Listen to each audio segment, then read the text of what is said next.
Sumanthiran.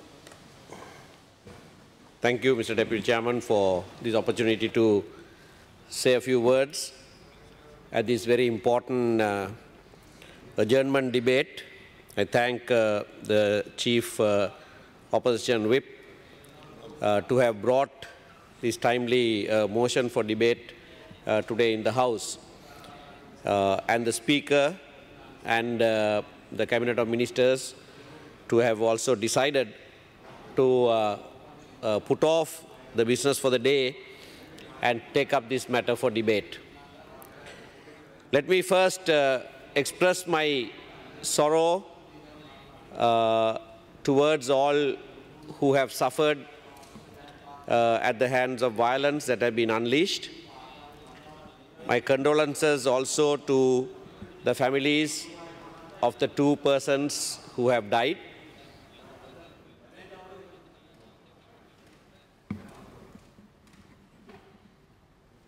The Honourable Minister who spoke just before me expressed his disgust, dismay, etc., but also said disbelief. Now, I am not sure why one must labor any kind of disbelief, because this is part and parcel of this country. This is not something new that happens in this country for us to live in disbelief. The independence history, the 70-year history of this country is replete with such incidents against numerically minority people of this country. And that's not a good thing. That's not a good reflection on the majority people of this country.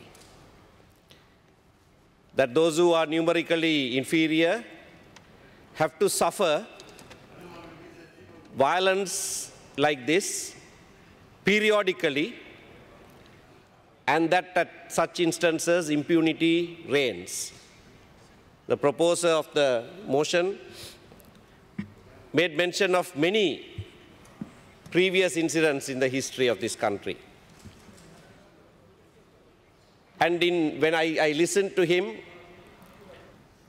I realized that in none of those instances were the culprits ever apprehended or prosecuted. So it is impunity that gives the necessary courage for these elements. And with a long history of this kind of this pattern of events, they are almost sure that they will never be apprehended. So that is the sad history. Law and order must be restored. Situation must be brought under control in the Kandy district and adjoining districts. All that must be done. A post-mortem is necessary. That must happen. Action must be taken. But that is not all. We have ad nauseum repeated these sentiments whenever such incidents have taken place, only for another incident to take place a few months hence. The whole attitude must change. When there was a change in 2015 January, the people of this country expected something different. They expected that this culture of impunity will end. That all people of whatever ethnicity or religious persuasion or background or geographical location will be able to live peaceful lives. Now that has been shattered, not just by this one incident, but it has been shattered by the same attitude that this government also continues. The attitude is this: let's not make enemies of the majority community. But actually the majority community does not expect this kind of mayhem to continue. More than 90%, 95% of the majority community are people who are peace-loving and who themselves are disgusted by this kind of incidents. But somehow there is always a belief in governments in power that they must pander to extremist elements. So you go soft on that.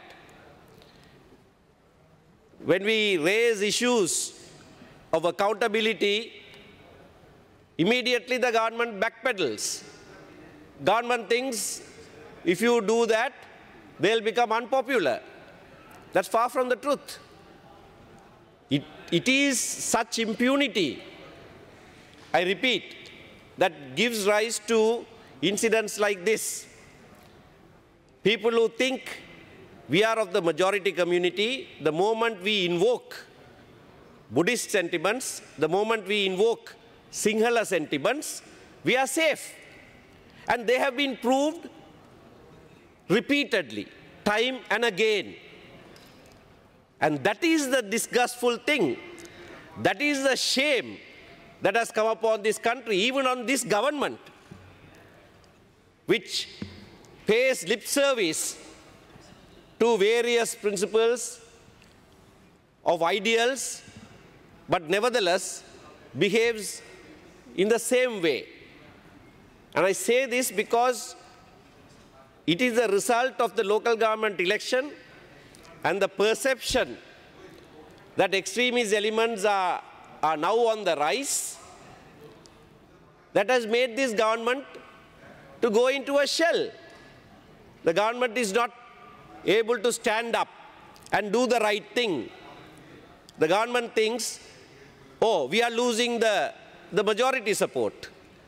Now we must backpedal. That seems to be the attitude that the government has now.